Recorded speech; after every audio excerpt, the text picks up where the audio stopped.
আসসালামু আলাইকুম। এক্সেলের এই টিউটোরিয়াল সিরিজে আপনাকে স্বাগতম।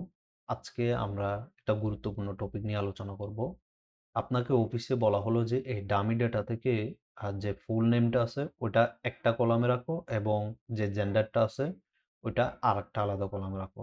এখন এগুলো যদি আমরা ম্যানুয়ালি এরকম কপি করে করে এখানে পেস্ট করে করে যদি করতে চাই তাহলে আমাদের অনেক সময় লাগবে এবং কাজটা আসলে মানে কমপ্লিকেটেড, কারণ এখানে তো 13টা ডেটা আছে। দেখা যাবে যে আপনাকে যে শিটটা দেওয়া হলো ওইখানে 1000 বা 2000 ডেটা লাগতে পারে।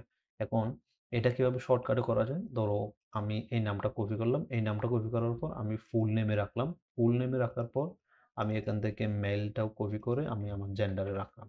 রাখার পরে আপনি ফুল নেমের কলামে আসবেন। ফুল নেমের কলামে এসে আপনি কিবোর্ড থেকে কন্ট্রোল ই চাপ দিবেন। কন্ট্রোল ই চাপ দিবেন, তাইলে আপনার ডেটা সবগুলো চলে আসবে।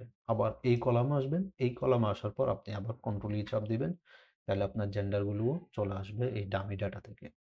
তো আজকের এই ভিডিওটা কেমন লাগলো কমেন্ট করে জানাতে পারেন, এবং এই ধরনের টিউটোরিয়াল পেতে চাইলে আমার ফেসবুক পেজ এবং ইউটিউব চ্যানেল সাবস্ক্রাইব করতে পারেন। তো দেখা হবে পরবর্তী কোনো ভিডিওতে। ততক্ষণে ভালো থাকুন, সুস্থ থাকুন।